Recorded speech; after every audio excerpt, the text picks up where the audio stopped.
put one of our films on the screen requires so many different kinds of imagination. There are artists, there are storytellers, there are technologists like myself, and they all have to be very imaginative because none of this has been done before.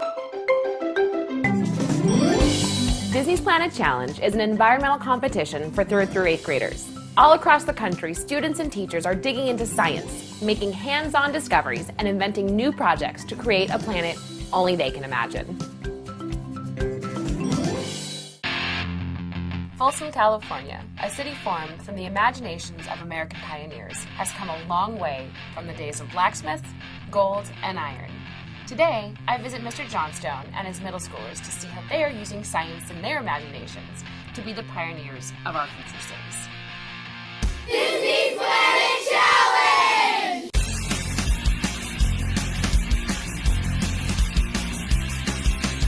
This is an alternative energy city. We have windmills, solar panels, and then we also have a scale model of Folsom Dam. The water is forced through this pipe, which spins a turbine, and that makes energy.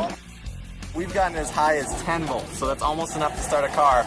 Making energy just by ourselves this easy could change a lot of people's lives. All our imagination it's endless, and I think that if we just keep finding something new to create, then we'll be able to change the world. How are you using your students' imaginations to create these amazing cities? From the very beginning, as the students are starting to think about designing this alternative energy city, they start to realize there is no limits. They have that imagination, they have that creativity, they know that there's no real wrong way to do something, and just letting the students be students. These students prove that with their limitless imaginations, we can pioneer a new world.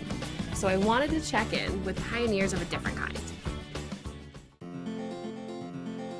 I think there's a myth out there that in mathematics there's sort of a recipe that you follow. You know, first you do this and then you do that, which doesn't sound very creative.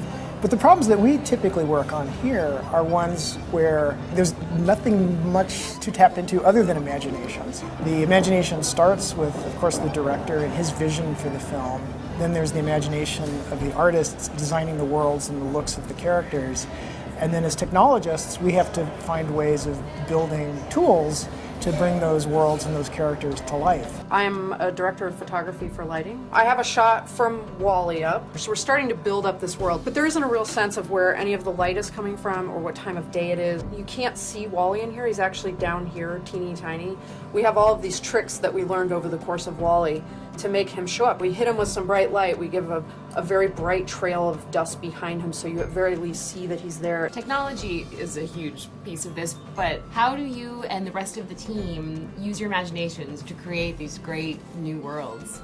For me, lighting is this perfect combination of creative and technical. Everything about it is all based on imagination because we're creating something from nothing. Imagination, creativity, and science. I've seen quite a lot of that so far, from protecting our wetlands in Louisiana, to digging into science in New York, and to imagining new ways to power our cities in California.